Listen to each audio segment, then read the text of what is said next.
everyone. My name is Poonam Gaur and you're watching Poonam की classes. आज से मैं एक सीरीज शुरू करने जा रही हूँ और जिसमें मैं कवर करूँगी टेंसेस, बुडास, पार्ट्स ऑफ स्पीच और कुछ बेसिक इम्पोर्टेंट वर्ड्स भी जिन्हें स्पोकन और रिटन में सबसे पहले जब सीखते हैं तब यूज़ किया जाता है ज़्यादा से ज़्यादा। तो मैं कोशिश करूँगी कि आपको कम टाइम में ज़्यादा से ज़्यादा अच्छे से समझा पाऊँ। उसके लिए आपको मेरी सारी वीडियोस शुरू से लेके लास्ट तक देखनी होगी। इंग्लिश बोलना ही नहीं, इंग्लिश सही से बोलना बहुत इम्पोर्टेंट है। तो ये जर्नी बिगनर्स के लिए तो है ही, लेकिन उन लोगों के लिए भी बहुत इम्पोर्टेंट है जो कि स्पोकन और रिटन दोनों को स्ट्रॉन्ग करना चाहते हैं। तो उस चीज़ के लिए आपको अपना ग्रामर स्ट्रॉन्ग करना होगा। मुझे भी मेरी प्रोफेशनल लाइफ की स्टार्टिंग में बहुत ज़्यादा प्रॉब्लम्स आती थी। स्पोकन ठीक ना होने की वजह से मैं काफ़ी टाइम तो मजाक का पात्र भी बनती थी।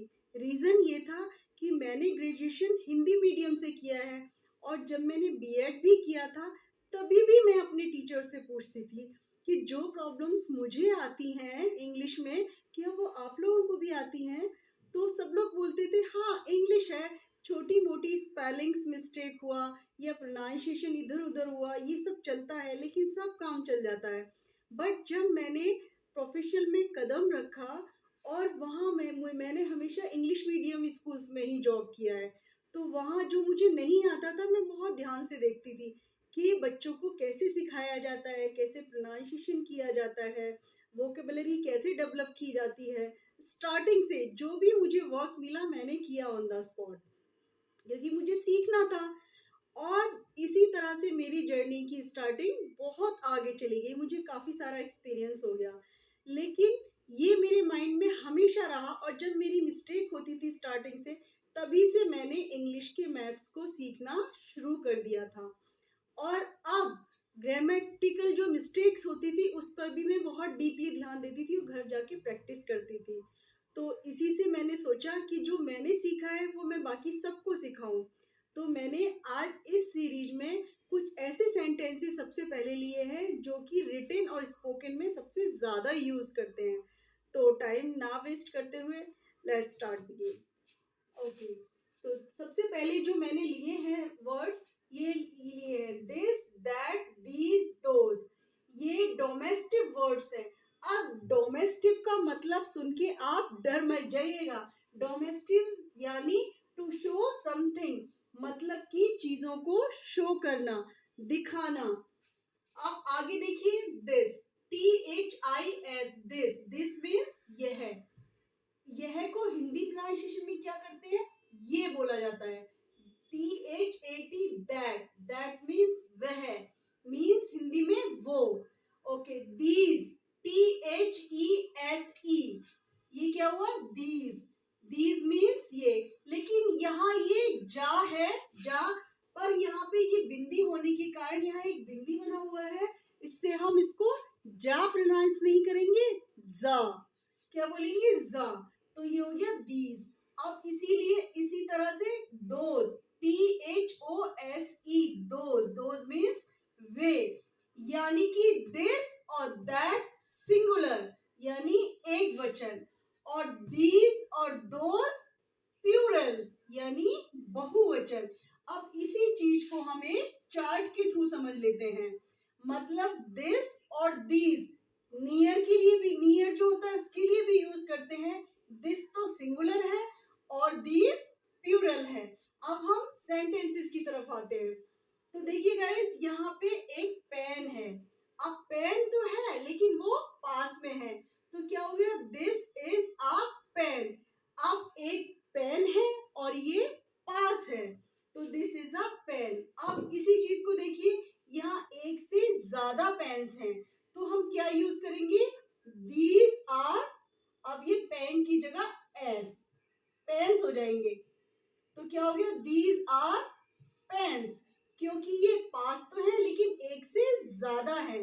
इसी तरह यहाँ ये दैट कब यूज होता है, दैट इज अ गर्ल, मतलब कि ये भी सिंगुलर है। यहाँ एक गर्ल है वो दूर है, तो क्या हो गया, दैट इज अ गर्ल, लेकिन है तो एक ही ना। अब आगे देखिए, दोज आर गर्ल्स, क्योंकि ये एक से ज्यादा गर्ल्स हैं तो दोज के साथ में क्या यूज हुआ है, आर, और गर्ल की जगह एस लग गया क्योंकि ये प्लूरल हुआ।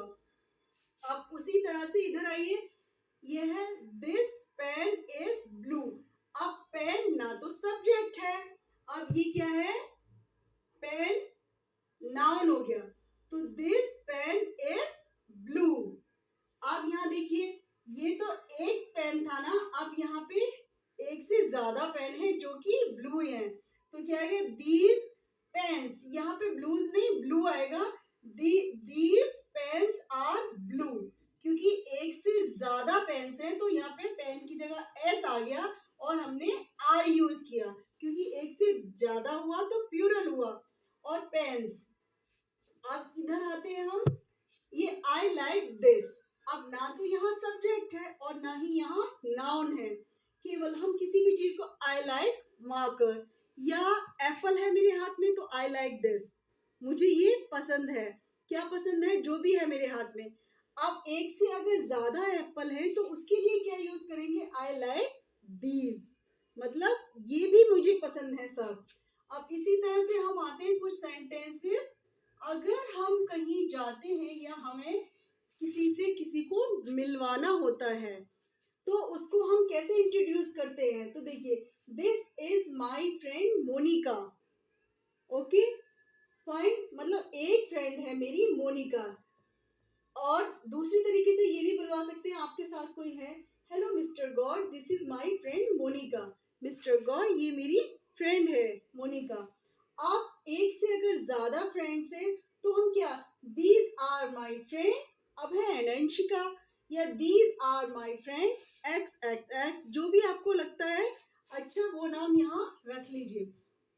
आप ऑन टेलीफोन, ये तो हुई फ्रेंड्स की बात, अब हम कुछ बातें टेलीफोन पे भी करते हैं, तो जब टेलीफोन पे अपने आप को इंट्रोड्यूस कराते हैं तो कैसे कहते हैं, हेलो दिस इज पूनम, ये क्या है, ये पूनम है, ओके, इज दैट अनु, ये तो पूनम है, हेलो दिस इज पूनम, ये पूनम है, पूनम बोल रही है, और हेलो दैट इज अनु, क्या तुम कौन हो, अनु हो, अनु बात कर रही हो, तो एक बार वंस अगेन फिर से देखिए, हेलो दिस इज पूनम, यह पूनम है, इज दैट अनु, या इज दैट अनुप्रिया, क्या तुम अनुप्रिया या अनु बात कर रही हो, ये हुआ हमारा इंग्लिश प्रोनाउंसिएशन।